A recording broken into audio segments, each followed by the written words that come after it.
I'm Mark Seifter. And I'm Linda Zayas Palmer. And this is Arcane Mark.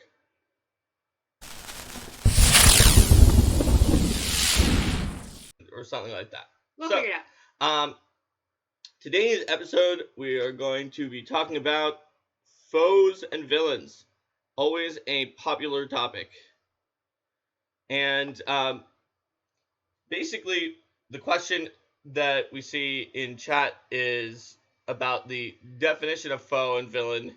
Foe is one who feuds, and villain as in villagers. So, no, the episode is not about feuding villagers, and it is certainly true that a lot of our words that we have for like bad guys, for some reason, come from like words for peasants, which is a little bit weird. But that is not what we're talking about today. Unless your foe and villain is a feuding villager, it's like the shoemaker is like the true villain who's behind everything that happens in the kingdom. But if you want to talk about etymology, chatting with James Case on the Discord would be a great resource for that. Yeah, I would say that's true.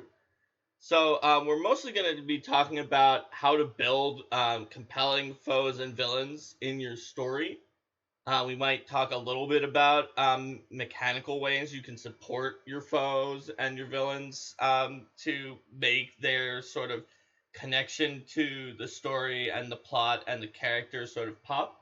But we're going to be looking at it from each different perspective, and that is sort of the topic. So, Linda. Yes. I would say that for published adventures, at least, you have developed way more foes and villains than I have. I've made a lot for home games. And in a home game, you have the luxury of sort of connecting the villain more directly to your PCs. Even when I run like a published adventure path, I try to do things where it's like, oh man, this PC is actually the cousin of this other bad guy or something interesting like that. But when you're working on something like a Pathfinder Society scenario, the GM definitely can't like have a session 0 that involves that. So what sort of techniques have you picked up over the years to really convey a villain that is only there for like a single episode and maybe recurs, maybe, but only rarely, and can't be really connected deeply to the PCs ahead of time? Well, the existence of a villain and what the villain is also has to do with what's the point of the scenario. And with every Pathfinder Society scenario, there's a moment where you say, okay, no matter how cool your idea is, you have to have some reason that the Pathfinder Society is sending people to do this, some reason that the Pathfinder Society cares about this. You have to make a hook for the adventure, and because the adventure is so short, the hook for the adventure is often closely connected with the hook for the villain. So it could be that, specifically, the most simple type of hook is villain has caused problems for Pathfinders or Pathfinder allies or people that Pathfinders want to be allies because the Pathfinder Society wants to make a connection. Go punch villain / stop villain's plot. There's also ones where the villain is not known to the PCs at the beginning, but the villain stands in the way of them achieving their objective. So the villain is something that... So the PCs need to explore a location. The PCs need to make a location safe. The PCs need to reach a certain destination. And along the way, the villain is the primary driver behind interfering with their plans. And the term villain sort of implies in it the idea of some greater, not necessarily mastermind, but some greater opponent that has more weight and more agency behind it. So I wouldn't say that every Pathfinder Society scenario necessarily has a villain in the traditional sense. I mean, pretty much every scenario is going to have a boss encounter of some type. An encounter that's at the end that's more challenging than the others. But that's not necessarily something that would rise to the level of villain. We also have villains that appear over the course of stories that are multi-arc villains. The most famous of these, and whether or not this character is a villain is a matter of much debate, is Grandmaster Torch, who started off in season 2 of Pathfinder Society, and only started in the first adventure of season 0, Silent You're right. Tide. Started in the first adventure of season 0, but season 2 is really where you saw a lot more of that stuff going on with like. He had a ton of show because of the fact that he was a faction leader, but he was still in like 2 or 3. Yeah. But there's the presentation of him Silent as Tide. Yeah, but there's the presentation of him early on as an information broker who, while maybe kind of morally dubious, isn't necessarily being presented as a opposition figure.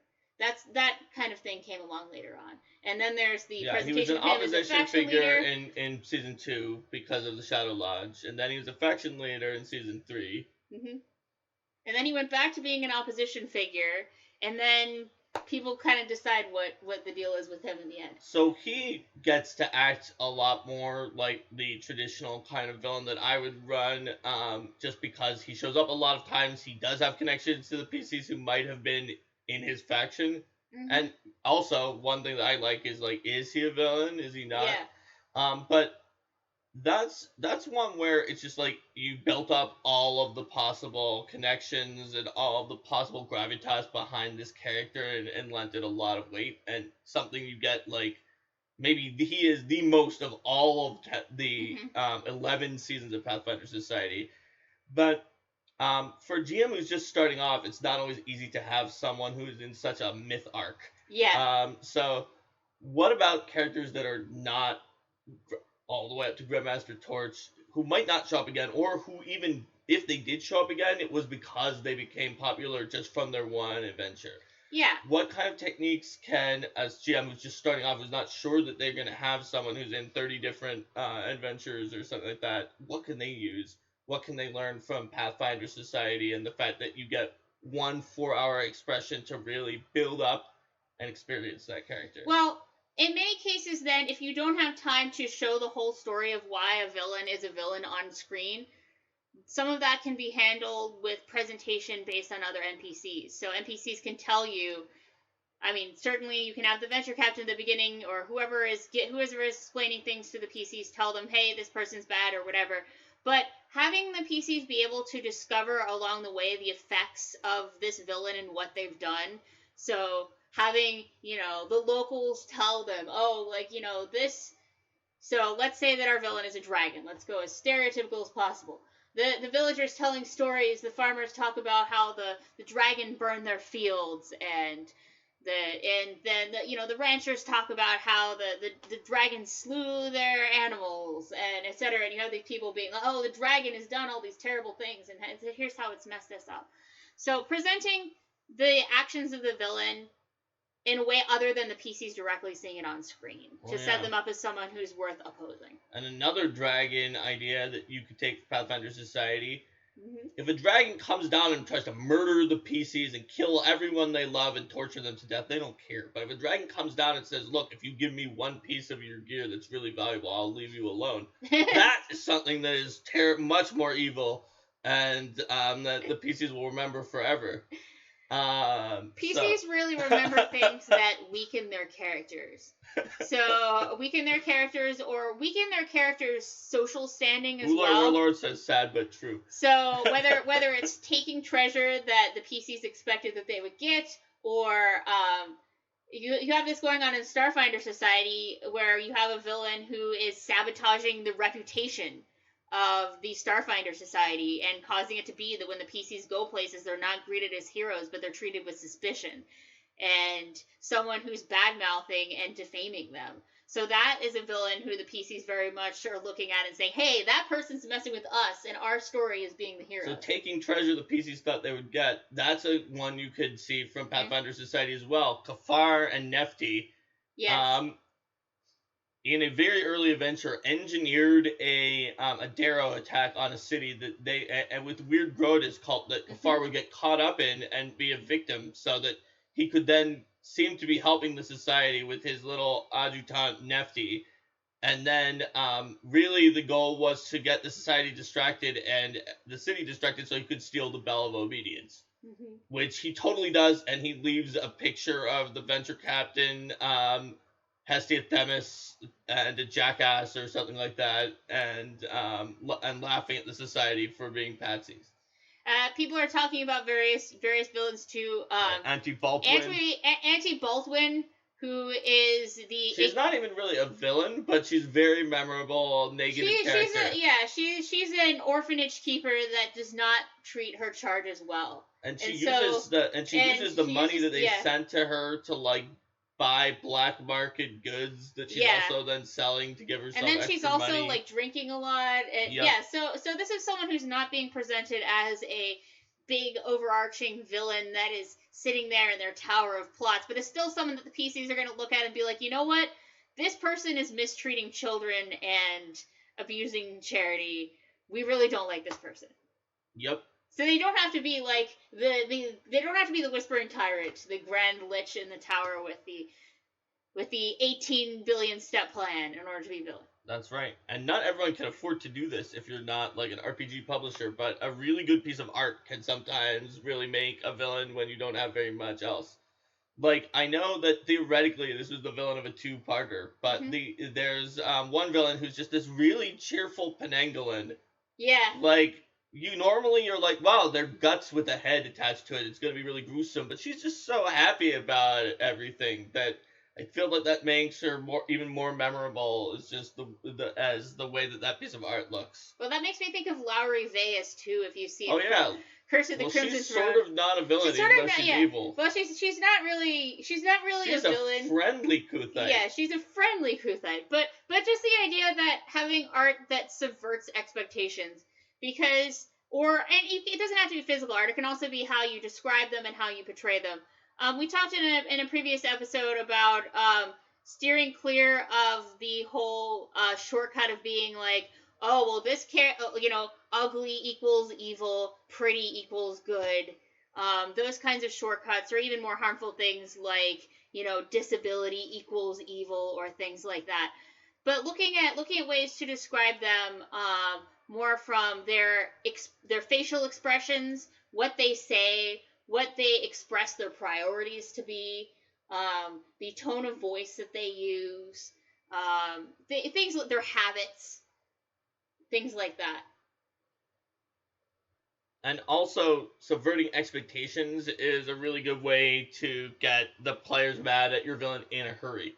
So, if you have someone that they trusted or they liked, and then they find out that there's something really bad about that person, it can really turn them against them. Such as when people got mad at Grandmaster Torch for Rivalry's End, but also you could have a situation where, let's say if you go back to Villain Codex from Pathfinder First Edition, and you're using the Arcane Society, their villain there, that's a sort of a book of villainous organizations, and their villain is like this philanthropist lady who tries to help find even peasants and people from all societies and give them scholarships to learn at her Arcane Society, but she's also a lich who has developed a ritual to become alive and youthful, but needs to like murder people with this draining, horrible ritual where she pulls in their vital essence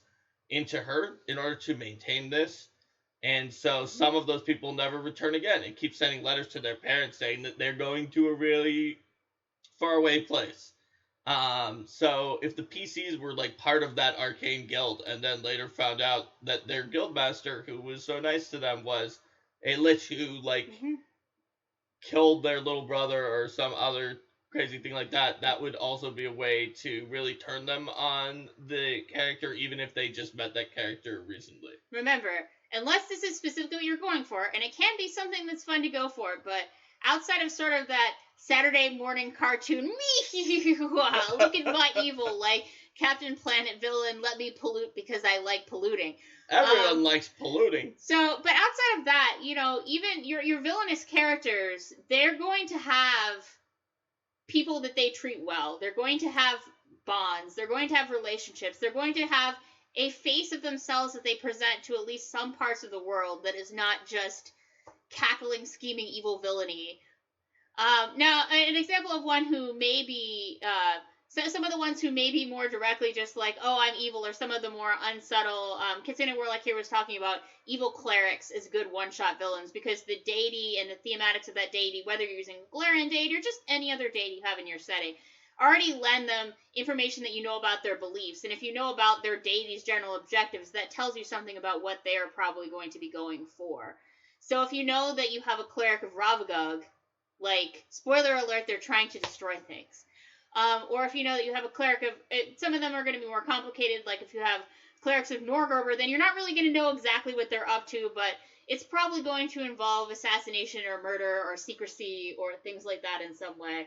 Or Urgatho is going to involve undead or feasting in excess of consumption. That's right. And plagues. Sometimes, and I think we should move into the fact that you don't always want your players to really hate the villain. No, you don't. But I was just reminded of one time that a player told me that this was like the most they've ever hated any NPC ever, that I sort of stumbled into. So I was running a Three Musketeers-ish style game, and they all decided to just go to a party. So it was sort of sandboxy, and I added in some elements. So while they were at the party, the one character who was a knight / musketeer who really, really prided himself on his combat ability was upstairs, and he ran across this guy in a garish outfit that called himself like the Crimson Pumpernickel. Yes. And the Crimson Pumpernickel was just bumbling and didn't look like he knew what he was doing. And he just kept, like, somehow tripping and dodging the attacks that the musketeer was making, and, like, landing these blows due to, like, sheer luck that didn't make any sense. And then he managed to get away after hitting 3 times, but not taking down the PC. And when the PC checked the wounds, it made, like, a P for Pumpernickel on him. And he realized that this guy was just completely toying with him and pretending to be incompetent, and he got really, really mad at that NPC. So, if you toy with a player character, then that can be a good tool. But honestly, you don't always want a character who your players will hate. Sometimes with a villain, you want a more complex character, more like Xanatos in Gargoyles. And in some ways, Torch is both, depending on who you're talking to. But another good example of sort of a Xanatos-style villain who is just doing a lot behind the scenes and who really is the protagonist of her own story, even though she's much more evil than Torch, and who showed up in Pathfinder Society, is Suliji Peshar. Yes. Because she is helping the Pathfinder Society take down the Aspis Consortium, because she will get her own advantage from doing that. But she's legitimately helping the Pathfinder Society take down the Aspis Consortium and some complete jackals in the Aspis Consortium who want to, like, sell fake goods to the Mendevian Crusades and mess them up or support slavery. So you kind of have to decide whether or not you want to take down this greater evil, or you want to be upset that you've kind of been manipulated to do that by someone else and take her down instead. And whether or not you trust someone who's proven themselves to be a grand manipulator on such a scale, who first appeared to the PCs in a mysterious alias of just a general helpful person, and then you later find out is actually part of the mastermind behind some of the problems you've been fighting this entire time. There was a major attack on the Grand Lodge that she was one of the people that was in that group. She got herself inserted in that group so she could betray them and give the Pathfinders information about the attack. But that did mean that she helped plan the attack. That's like that attack is basically like Pathfinder Society villain soup, because she was involved, and Torch was involved, and like was Torch actually? Oh yeah, he was. Torch was involved. Yeah, yes, he was involved. Kothval, this is a great sort of thing. Wait, was Kothval involved in the Aspis attack on? No, it was maybe not. What I thought. Or wait, was Torch actually involved, or did he just pick up Zernzal afterwards? He was involved. Didn't Zernzal have another person that was associated with him in the core home agenda?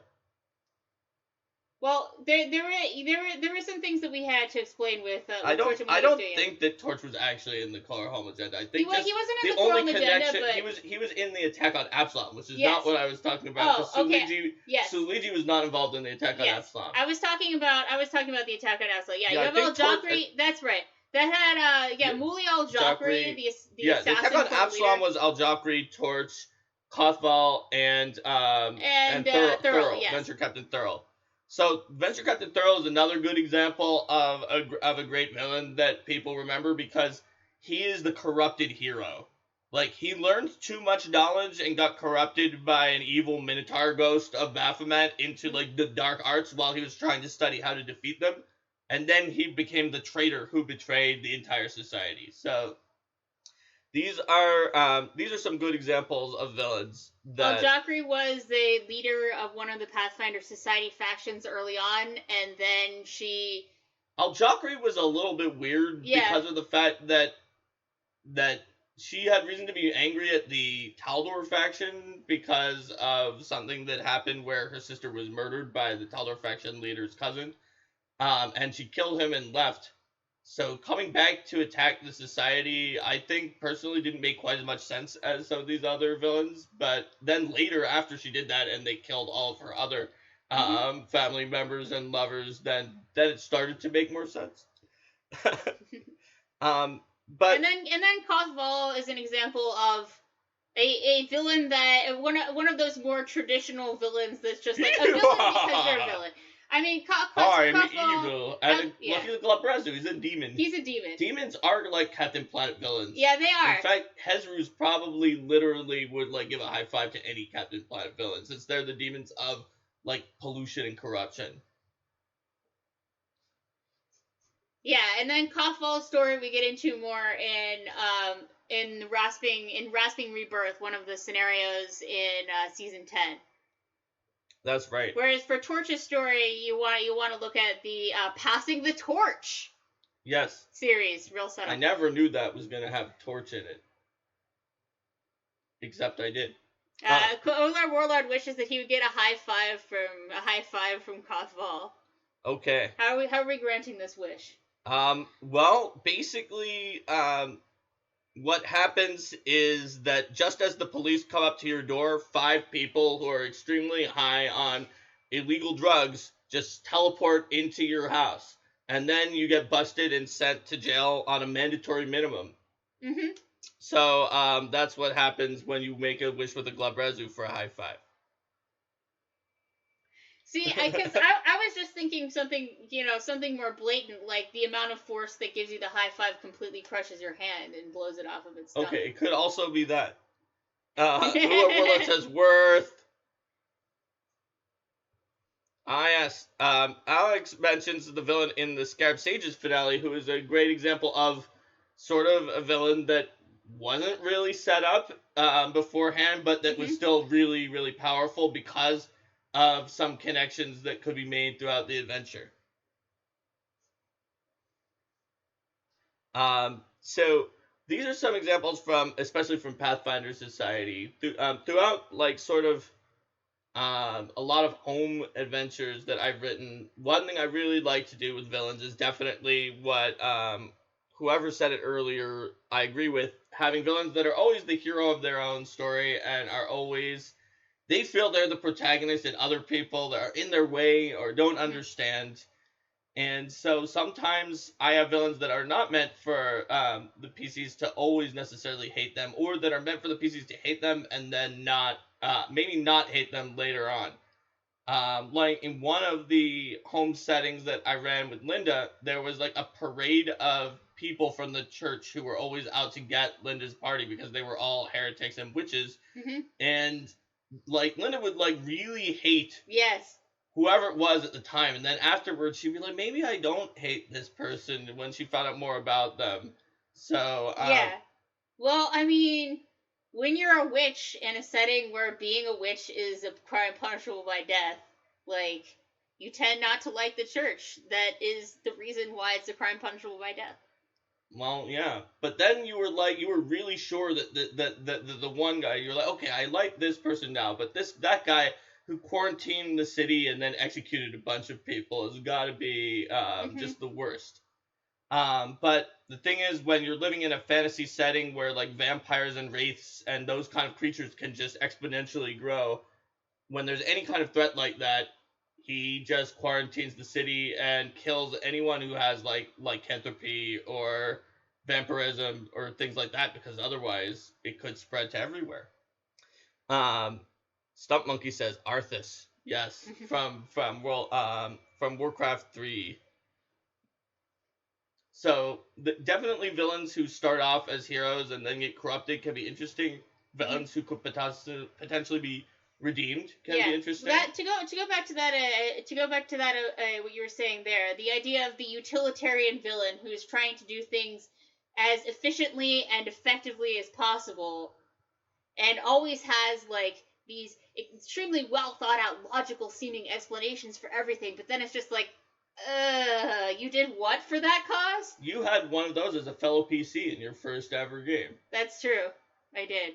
I think he gave over all the souls of all elves, which admittedly there were no elves in the party, to Dagon to try to help the party. Yes, he did. Yeah. Good one. But yes, you can also have villains who are willing to stop at nothing or do really, really despicable things for what an end that is legitimately good. Like in that same campaign where one of the PCs sold the souls of all the elves to Dagon, the villain was a half celestial who was just like, this world, which had before Golarion, this world had its own equivalent of like a World Woundy type place that was called the Demon Moors with lots of demons. It had that stereotypical horrible place where magic doesn't work right and everything is bad because of spell wars. That's kind of like the Mana Wastes. And he was just like, this place is horrible, and devils, there was a devil empire. It's like he was going to destroy the world and make a new world that was connected to the celestial planes instead of all the fiendish planes. And he eventually succeeded due to the party just sort of, in some ways, not all agreeing that they wanted to stop him. But it was definitely an interesting journey because no one agreed with his methods of destroying the world, but some people agreed with his goal of the world not being very good. Yeah. Well, and I think too, we had the PC who sold the souls of all of the elves to Dagon. And then we had the other PC who stole 1 million gold from the party treasury to hire like the most mythic epic thief in all existence to steal the thing back from Dagon so that we could reclaim the souls of the elves. That's true. And there were a lot of party members who were a lot more upset than the PC who stole 1 million gold pieces from the party treasury. That was the Exalted PC. Yeah, I know. I also want to point out one who did the Dagon I want to point out that the Exalted PC did so well in his Psychic Cabal. He was a Psychic Warrior that the head of the Cabal came to use Psychic Surgery to give the Exalted PC extra spells known, and the Exalted PC then like backstabbed and murdered the guy who came to give, but after he got the spells known, because he was convinced by a sketchy NPC that the party didn't trust that it would be a good idea. That campaign, man. So yeah, that when you have a web of different sketchy characters that you don't know who to trust, then you can have situations like that where that Psychic Warrior was like, no, I trust the Keeper. He seemed like he was telling the truth. And part of why I'm getting into this is the idea that your PCs may not all agree on who the villain is in a given situation. And it might be your PC, one of your PCs who's the villain. Like, it easily could wind up in that situation. At any rate, let's see. So we talked about foes and villains. So I would say that the distinction between a foe and a villain is a villain, again, has that sense that it needs to carry this heavier weight in terms of its weight in the story. It's a personality. It's someone who's in the story. And it's also someone who is, in general, villain also comes with that sort of moral judgment of, like, this person is bad or wrong. Whereas a foe could be someone that you're opposed to because of the circumstances, but you might otherwise agree with or get along with. But before we move on to foes, I want to look from a mechanical perspective at villains now. Sounds good. So we talked a lot about how to build a villain how to build your PC's relationship with the villain in a few different ways. But what about mechanically building a villain? What kinds of things are good to see in villains? So obviously, having them be a little bit higher level than the PCs can help. Having a good escape plan is general, and lots of contingencies. Maybe even the ability to make sure that they don't even get engaged by the PCs in the first place. Henchmen and patsies. Henchmen and patsies. Levels of indirection. So you can build a good villain that is purely a martial character, but if you do, and they're supposed to be a long-term villain, they're probably going to be more like Batman in that they have many schemes within schemes. They're very smart. They've outthought their opponents, and they're not always like there when you're about to hit them with your alpha strike because they realize what was going on, and one of their patsies is there or something like that. Yeah, with a spellcasting character, they might be able to just warp away or something like that. Or if they have a lot of magic items, that's also kind of like Batman with the utility belt. Yeah, or they may have someone else who can help them warp away or things like that. That's and right. You also, with the while the magic character can escape, they're also going to want some more martial types around they're also going to want some more martial types around in their group. It's good to have a mix of character types and themes within the villain's cadre so that you have someone who can do the healing as needed. That's another way to keep them up. Someone who can use spells, someone who's going to be really durable in combat as well. It's going to take a long time to get past.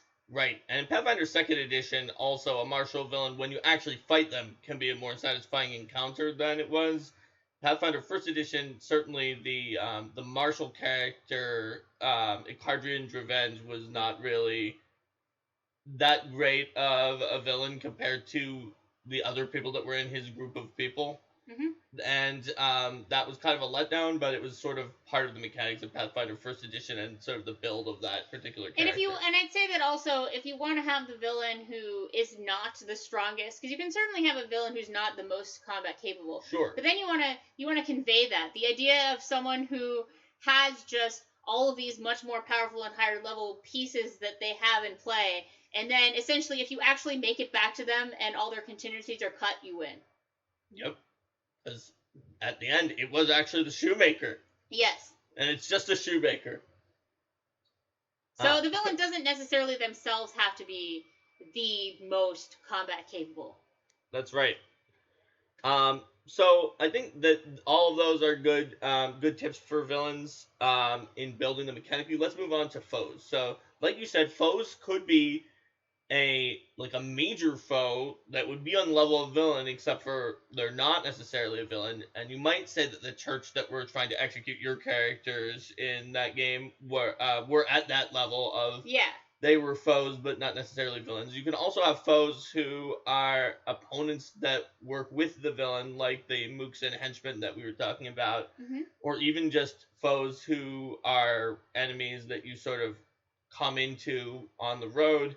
So foes are a very broad category. Yeah, you can certainly have foes where, say, they believe that what the PCs is doing is wrong and that the PCs need to be stopped. For example, so that's where sort of the church comes into play. In that setting where the church believes that the PCs are sowing discord and destruction and on a mission that is going to essentially release demon lords into the world. So they're not going after the PCs because they were trying to kill you before you started releasing the demon lords. But yeah, so the foes can come from a lot of different directions and angles. It just means somebody who is opposing the PCs in a particular situation. It could also be those who are competing with the PCs in some way. Stray was just asking about anti-hero rivals. Incorporating those usually with an angle to hook the party into liking them, like making the anti-hero rival a romantic interest or presenting them as an obvious ally or enemy up front, and then twisting the dynamic to be opposite. Yeah. So, yeah, like anti-hero rivals that, like, an example of this in, like, comic books you would think of, like, maybe, like, Batman and Catwoman does all the things that Stray did, but they can definitely be very interesting characters, and especially if you use them carefully, because you might wind up just having the PCs hate them anyway. But certainly in War for the Crown, there are a couple of characters who could act in that way that are interesting. Sometimes you can actually get a lot of mileage out of just blatantly heroic rivals who are not anti-heroes. Like in the game where one of Linda's party members sold the souls of the elves, there was just another adventuring party that at one point Linda tried to kill, and then they killed her. And they were just then at that point, that other adventuring party just declared Linda's adventuring party to sort of be their rivals. They named us the Midnight Turncoats, and their bards spread that name throughout the land. You guys didn't have a name. They were called Lytheon's Finest, and then Linda's group, which didn't have a name even though they were really powerful, became known as the Midnight Turncoats.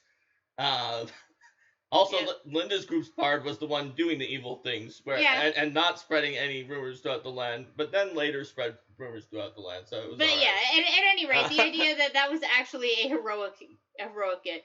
Sheree was talking about really, really hammy characters can get the PC off in ours for something. That other heroic rival adventure group was very hammy, especially their bard. Was super ham, and then they were all like just sort of a little bit larger than life. Like they had a barbarian named Rygorn, who was a frenzied berserker back in, because it was in 3.5, and they basically gave him a little gold star every time he died because he used Deathless Frenzy, and they said they were going to get him a pony when it filled up the sheet of gold stars. Speaking of did he ever get to the pony? I think he didn't quite get to it. He was close. I don't think he quite made the pony before the end of the world. But yeah, so then another thing with that, and this is something to use very, very carefully because Mark knew that I would think this was hilarious, but that adventuring party, we like finally figured out a way to get my character resurrected. It was difficult, like she was dead and all this other things like that. And the rogue from that rival adventure... No, you were knocked unconscious because your party staged an intervention with you for your evil deeds. That's right. And so the paladin the paladin just came up to you and you didn't expect this. It just knocked you out, just attacked you, and then everyone attacked you and knocked you out. And they're like, okay, good. And we found a way to get her soul not to go to a demon lord. We're going to uncurse her from the curse. And then before they could explain that, the assassin from the other adventuring group just used a scythe coup de grace on you and sent your soul to the demon lord. So I was totally coup de graced. And I was totally coup de graced and killed. So that's another reason to make my character really dislike that adventuring party. But again, to be used with caution. You tried to murder all of them. Yeah, I know. That's the only reason that they came there. Yeah, no, I was totally reasonable, and I thought it was funny. But, like, that's some kind of an extreme example of something that a character could do to make your PCs dislike them. Yep. And I guess on a similar note, there was Jolena, who was a villain that was sort of a Grave Knight anti-paladin that arose from when there was just a paladin that Linda's character killed. Yeah. Who no one, even her own order, didn't like her because she was really stuck up. Mm-hmm. And then she came back as a Grave Knight anti-paladin. And then she basically had favorite enemy me. Yes. She basically had smite you. Yeah. Or was smite me, yeah. She had some extra ability that was just like she just does ridiculous amounts of damage. Her smite does extra damage to Linda as if she was like a good outsider or So in case you ever thought Mark takes it easy on my characters in games, he does not. Well, you shouldn't have murdered a paladin. Yeah, details. Okay. Anyway. So it's definitely true that foes and allies who shift around are very interesting. I think that's part of the reason that Grandmaster Torch has held the interest of Pathfinder Society for 11 years in a way that no other character has done. And so that's important whether they're going to be a villain or not. You need some kind of connection. It's what I sort of started with, and when I was like, how do you do the one scenario of villains, is that when you have a connection, it's great. Like, that's one reason that a session 0 can really help. Even if you're running an adventure path, if you are the GM for an adventure path and you have access to all 6 volumes, which is an if, and it might not be true, such as if you're running the super awesome Age of Ashes adventure path, you don't have them all. But if you do, you can sort of set up the PCs where they give you a general idea for their character and you sort of nudge them a little bit more into what they're doing. So, like, we had a wizard who wanted to sort of be at odds with some members of his family, and also be from one of the big Taldor noble families of War for the Crown. I said, go Lothied, that'll be good. I can say that because, like, Martella Lothied, the black sheep of that family, hires you at the very beginning of the first adventure. So I knew that, so they're in the adventure path. It seemed like a good idea for that character, and it worked really well. So, similarly, if you look through the adventure path, you can find connections. Like, Linda's character had a sister Linda's character is an armor maker, whose sister is also an armor maker, but for, like, the general who is part of another faction in the War for the Crown. So, that led to some drama later on. If you have personal connections to the PCs, they get really hooked and more interested in dealing with the foes than they would if it's just nameless Mook number 34.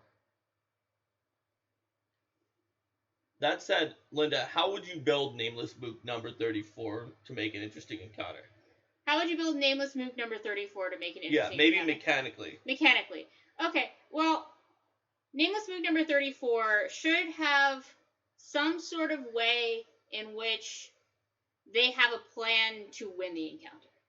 Okay. So if you have an enemy who's using tactics that could never possibly ever win, no matter what, in any circumstance, then it's a lot less engaging than if you have a foe that has a strategy and they're fighting like they're trying to win.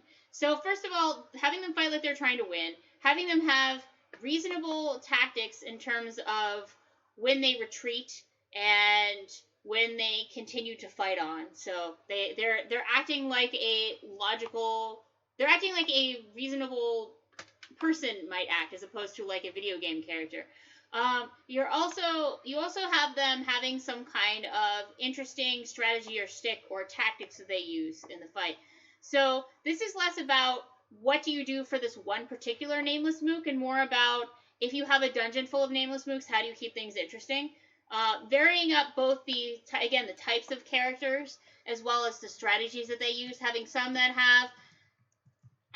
are more defensive in their abilities, that are harder to hit, having some that hit really hard but aren't as accurate, having some that are pretty darn accurate but don't hit quite as hard, having some that depend more on conditions and debuff, having some that deal more with area damage, having some that can heal, having some that can bolster their allies, having them behave differently on the battlefield. Sometimes you'll have opponents that all want to focus fire on one character, and sometimes you'll have them enter from different directions. You'll have them enter from some will fight head on, and some might come out of a secret door in the back. So it's both a difference in battle tactics and a difference in like the character builds and how they use the powers that they have. And also, they don't necessarily have to be nameless Mook. Having a list of names on hand that you can just pop onto the character, having them talk to each other, have banter with each other, having signs around them in the room of what they were doing before the PCs arrived. So were they eating and they still have this unfinished bowl of soup that's on the table? Were they playing a card game and you can still see the hands that are out there? Were they on guard duty, but when you saw them on guard duty, they were kind of bored and they were kind of shifting from foot to foot? Were they antsy? Were they nervous? They weren't. Unless it's a mindless creature, it's not just standing in one location waiting for. Unless it's a mindless creature, it's not just standing in one location perfectly still waiting for the PCs to arrive. Even if you have someone who's on guard duty, they're looking around, they're patrolling, they're doing other things. They're dynamic members. They're dynamic parts of the dungeon. Mooks have a life too. Mooks have a life like too. in the Venture Brothers, where those two Mooks were henchmen of the Monarch, were like eventually became more major characters. So you can always give a little bit of flavor or personality to a Mook, and sometimes like a Mook or a really unimportant character or monster from an adventure like just becomes important to the PCs later on. So for example, like in Shattered Star, when I was playing Shattered Star, we fought like a random bat swarm, and the barbarian adopted one of the bats from the bat swarm named Batty Bat, who eventually got awakened later in the adventure. Yes, because he became such an important part of the story. Yes.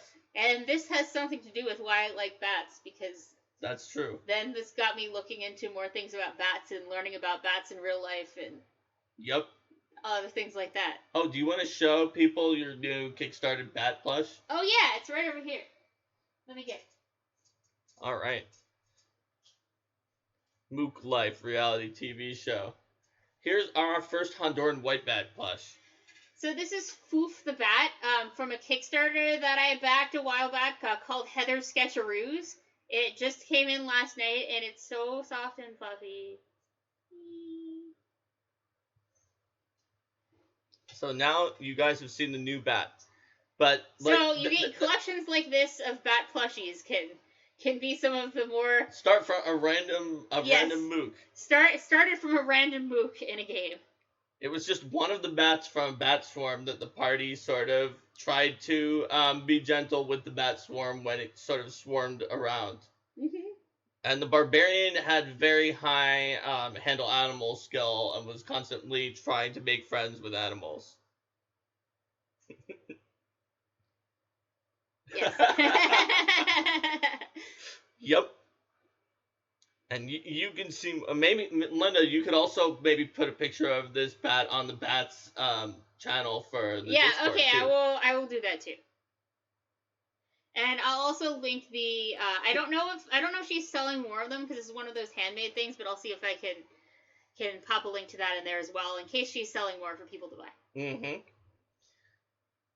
But you never know what character, what foe, what villain, even like a beneficial NPC that your PCs are gonna like latch onto, despite the fact that you had no information about it. If we're gonna talk about a foe that, oh yeah, we should put a squirrel emoji. Yes. But if we're gonna talk about a foe that I've talked about before on the stream, that was one of my PC's foes that I usually run, and so I'm talking about a lot when I was running or in published adventures. It's the story I've told you guys before about Bob the Guard, the random guard who greeted me when I entered Cauldron and sent me the worst possible way to the Blue Crater Academy into an ambush by thieves' guilds who were disaffected guards who wanted more money. And the GM did not intend for that to be connected, but the GM just wanted you to go to that encounter. Yeah, he just wanted me to get there, and he realized that if he told me the correct way to the Blue Crater Academy, there's no way I would have gone to the encounter location, and then I wouldn't have met the rest of the party. Mm-hmm. So, that just happened, but I told him my character was a conspiracy theorist, and that was not even a leap compared to my character's usual things. And Bob the Guard just became like this refrain, because we actually had to work with the guards a lot of times. And my demands kept being that he needed to oust, the guard captain needed to find and oust Bob the Guard. He's like, we have so many guards named Robert, it's going to be hard. I was like, just bring them all in front of me. I'll tell you which one was Bob the Guard. I'll never forget. I'll never forget his face. But it could just be anything that causes your PCs to, your players to latch on to a particular character. And if you have a situation where you're playing in a home game or even an AP and you're not just doing a single Pathfinder Society scenario where you are on a timer, you should almost never brush them off. Even, like, I think that my GM in Shackled City, if he had had more time, should have come up with something to do with Bob the Guard, because that's just something they're interested in. So the PCs will be satisfied when you decide to use that NPC more. Or even, like, he could have decided that Bob the Guard was, like, a more powerful villain and replaced him with, or added him to, like, another group of villains in another adventure. And it's sort of like the idea that we mentioned before. It's like if you hear your PC say something that's an even cooler idea than you had, you can incorporate it. They feel smart, and it's a cool story. Or even if they didn't propose a specific idea, if they were just saying, hey, that's really weird with Bob the Guard, that doesn't make any sense, then you'd be like, well, I just had him say that way because I needed you to go that way, and this is in your head, right? I just had him say that because I needed you to go that way, and I didn't think about how that was logically inconsistent. Yeah, okay, now told me that. Now I'm going to come up with a reason why Bob the Guard did this thing. And then that's consistent with everything the PCs have seen so far, because of the related principle. If the PCs haven't seen proof of it, it's not set in stone. That's true. And you can always change those other things behind the scene, just as long as you've got this coherent like structure behind what's going on. It looks like in Stump Monkey's game, something very similar. The Necromancer adopted one of the Ubashki from an Ubashki swarm. Aww, It's an little undead mummy kitty. cat.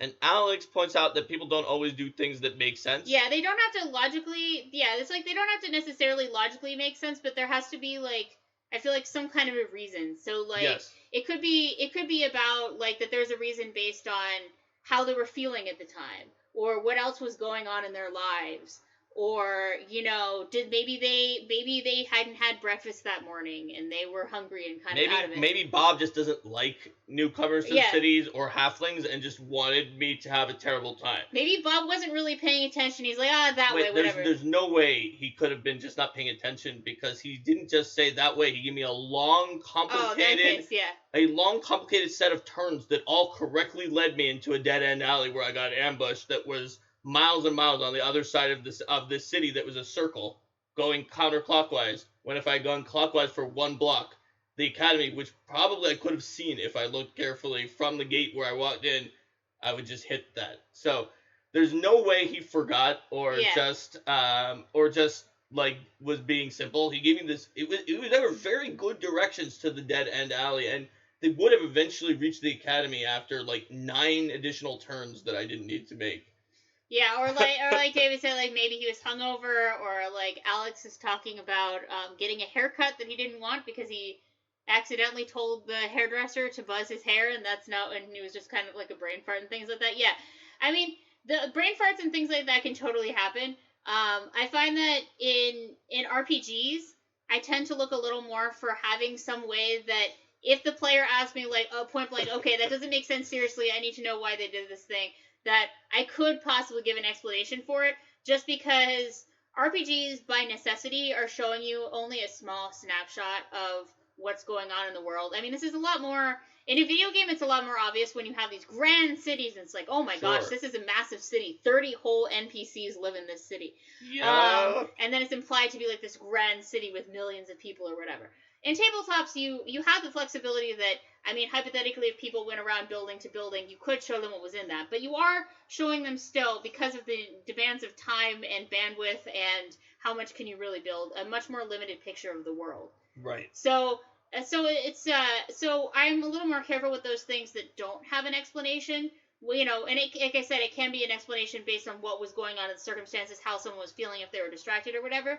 But that don't have an explanation because I'm concerned about possibly sending the PCs down into red herring land. Right. And this in part is something that it's about knowing your players, right?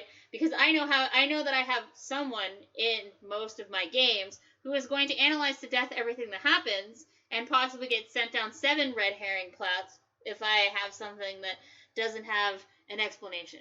I'm going to point out that in that game that you weren't in with Bob the Guard, until we found out that the people who ambushed us were all guards. Mm-hmm. My character actually did not. My character just assumed Bob the Guard was really incompetent for some reason. So let's see. Okay, I want to scroll up because Strayu had an interesting. I thought about Bob the Guard earlier. That Bob the Guard is maybe like a devil informant. A devil spy reporting back to his infernal overlords on all PCs everywhere. Well, in our Kingmaker game, Bob the Guard was sort of a good aligned version of that, in that we had a different Bob the Guard who was noted for his incredible lack of will saves.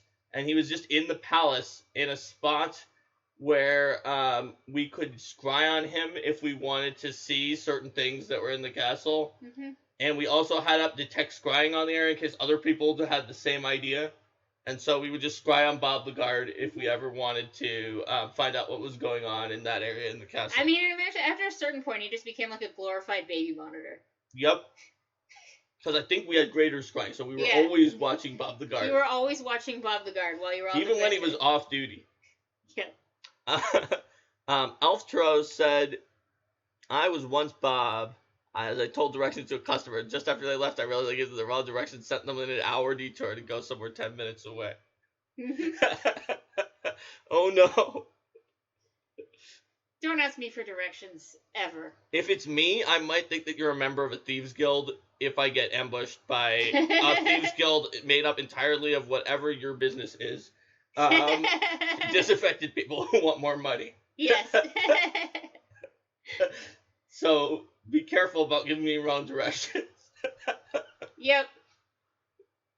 All right, so let's see. We've talked a little bit about the interconnections between foes and villains. And I think this is a separate topic to just like creating monsters or something like that. This is about creating foes for your game and for your story. At least the person Elftro sent off did not get attacked. That's good. Yes. You generally don't want to get attacked, especially in the real world where you don't have like 100 hit points or. I mean, we were first level, so we didn't have very many. Yeah. But the last Thieves Guild was pretty crappy, so it didn't really matter. Plus, a bunch of PCs happened to be in that alley. That was helpful. So Strayu says Pyozo should totally publish a deck of random PCs that works like the deck of planets. Each card has a name, a description, a motive, a personality quirk, a profile pic, and a PC relationship. Then you draw them and randomly match them until you create a random PC. I think that could be fun. That'd be cool. You should see basically how popular the deck of many worlds is, because I could certainly see also like decks that are maybe not a whole world, but are like, this is the deck of build a new city randomly. Yeah. You need a settlement, or I need a new nation, and here you go. You have NPCs rather than PC. You could definitely do something like that based on that design. Oh yeah, he said he meant to say NPCs. Oh, okay. Yeah, fair enough. But coming up with good foes is really it has a lot of similarity to a bunch of our earlier episodes about coming up with good plots and connections, because a foe that is just there to be a doorstop is not really usually the most interesting foe. That's not to say that you should never have encounters with just doorstops, because sometimes you need that to sort of change the pace. Yeah, if everything is just like we talked about before in the dynamic encounters episode, if everything it's not just that if everything is tactically complicated all the time that you're going to fatigue your players. If everything is story complicated all the time, you're also going to. If you go into a dungeon with 20 rooms and you open the door again, and in that room are 4 guards, and one of them says, it is the PCs. I, Alvin the guard, was, my mother was one of the guards that you faced in one of the previous areas, and you killed her. Her name was Iolanthe, and now I will get my revenge. And then the other one says, I, Bob the guard, led you into an ambush long ago. I've teamed up with Albinel because we have an even better ambush. Tell them about it, Clarice. And Clarice says, you don't even remember me, but your bar-going fighter dumped me earlier on when I was a barmaid in the very first session when you met in a tavern. And now we've summoned a monster to attack you, and then that's like every and then the summoned monster says, "Remember me? Yeah. I was the monster you summoned to set off traps. Yes, that's exactly in every dungeon. I was the monster you summoned to set off traps in every dungeon. Back then, I used to be a celestial eagle, but now I'm whatever that demon is that hates eagles. That is super wind. What's it called? I can't remember. I've become that kind of a demon after the torture and pain of being summoned 100 times to set off traps that you couldn't bother to disarm. And if that's every room of every dungeon that the PCs go into, it's going to get a bit much.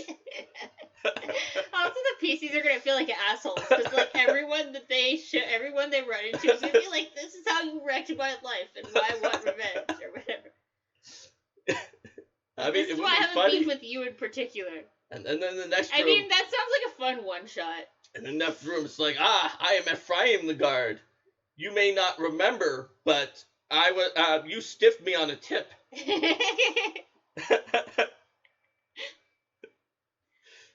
Stunt Monkey now feels bad for all the Celestial Eagles that he may or may not have abused as trap spotters. I knew it was Celestial Eagles. I knew it. Excuse me. I am an awakened non-masterwork greatsword. Remember me? I was your starting weapon in the game, but then you went and you found the shiny +1 flaming greatsword, and you abandoned me like a piece of trash. Ooh, I'll show you what it feels like to be abandoned, bruh. That awakened my inner anger. Now I'm going to come after you. That's right. It's like, hi, seriously, remember back when you were starting to learn how to cook in the beginning? It's like, I see you a professional cook. Remember when you were first learning to cook back in the early days? You gave me food poisoning. Yeah, that natural one. Yeah, natural one. You just think of it as that time you didn't get any money for the week. Yeah. I think of it as the time I had to go to the hospital for 3 months. The Life Wrecker Adventure. Yeah, Alex says, the Life Wrecker Adventure about the sandbox like Kingmakers that the PCs wake up in a bar at Absalom without remembering what they did the night before. The rest of the AP is them cleaning up a plot they accidentally started the night before while drunk. Oh, yeah. Well, you could have a variant on that where they wake up in the celestial realms and find out that the thing that they did while drunk was past the test of the Starstone. Oh, look. Oh, yeah. Elf Turo came up with the same idea. Yes. Yep. Elf Turo beat you to it. Yep. Nice. So, yeah, there's a too much level that you can go to. Sometimes a mook is just a mook, and you're not trying to make a memorable foe for the PCs. David says the sentient sword should have mentioned that earlier. Well, it wasn't sentient at the time that you abandoned it like trash. It gained sentience from the anguish, the psychic. It had been imprinted with psychic significance since it was made by your father, and had been carried, proudly given to your PC. Yeah. And that psychic. Your mother fought with this blade, and then when she fell in battle, it went down to you. Yes, and then after that, the psychic imprint eventually became an intelligent item after you abandoned it due to the anguish of the act of abandoning it. So, really, it couldn't have mentioned it earlier. Because your bad action is what led to this whole situation. Although you could potentially blame Pathfinder First Edition's rule set. It's like, it's not my fault. I blame the rule set. Mm-hmm. There was no good way to keep using that weapon. I wanted to. It's all about damage numbers to you. It's not about the feelings. You weren't Masterwork, and if I used Masterwork Transformation and then it got dispelled, then I would lose everything I put on it, and that seems not good. Alright, Linda is trying to do an emoji. I'm not on this one here. Okay. She's now moved to a different place to try to do an emoji. I want a squirrel. Okay. So, then you are locked out of the squirrel. Oh, that's right. For the simple fact that you are not the streamer. Oh, that's right. And you are not a subscriber to our stream. But anyway, if you go here, you should be able to use the squirrel. We just have... Yeah, here it is. Because this is Arcade Mark. Yes. There we go. Boop. Alright, so then while we were finding the squirrel, a bunch of people said some interesting things, such as... Amusingly, in the Kingmaker game, the Cavalier ended up hanging their first sword in the local tavern as a trophy of their triumph. Stray, who said, go the other route, and the NPCs totally dismiss the PCs because they're totally absorbed in some other relationship. And then all the NPCs are worst after the PCs pass through. Reminds me of the Rose of the Shield Hero. Is that the Rise of the Shield Hero? I think that's an anime. Yeah. And then we have a lot of squirrels. Yep. Well, I mean, this is kind of like our parodical example in Dynamic Encounters where we had 17 things going on in the same time. I remember it was like the princess was trying to control a magma elemental and... Yeah. Yes. There's an extent to which any advice can be taken too far. Yes. So, you use these tools when you want a memorable foe or villain that is a part of your story. And just also remember, even no matter what we said... No matter what you do, it might not be memorable, and the PCs might not care about that villain or foe, and they might actually care about some random Bob the Guard. Yeah. So just be on your toes and be willing and ready to add more to the Bob the Guard. And I'm not upset that there wasn't more about Bob the Guard in that adventure, but it was a missed opportunity for the GM. He was new at GMing at the time. And he still did a great job with the rest of the adventure path. But if you were doing it now after watching this episode, you would have the tools to add Bob in a very weird and unusual way. So, okay. Does anyone else have any questions about foes or villains? Linda, do you have any last witticism / wisdom to impart? I feel that we've been fairly thorough today. I think so. All right, then. So let's say goodbye to YouTube and then talk a little bit more to Twitch. So, good. bye, YouTube. See you next Bye. time. All right, Twitch.